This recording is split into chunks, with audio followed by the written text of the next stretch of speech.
ஒரு அடியானின் மீது அல்லாஹ் வைத்திருக்கக்கூடிய பாசத்தை உங்கள் ரப்பு உங்களை நேசிக்கிறான். தெரியுமா உங்களுக்கு? தெரியுமா உங்களுக்கு?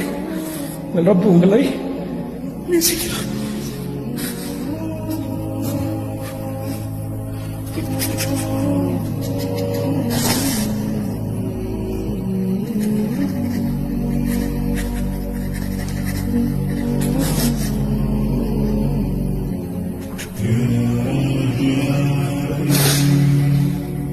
அல்லாஹ் சொல்லுவான், அடியானே, கேலி செய்வதில் குணமல்ல, அனல் மலிக்,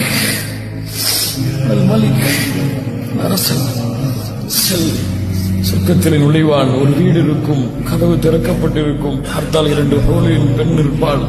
அந்த பெண் சொல்லுவாள், எங்களுக்காக உங்களை படைத்த, உங்களுக்காக எங்களை படைத்த அந்த ரப்பிற்கே எல்லா புகழும். நரகத்திலே இறுதியாக நுழைந்த இந்த அடியான் சொல்லுவான்,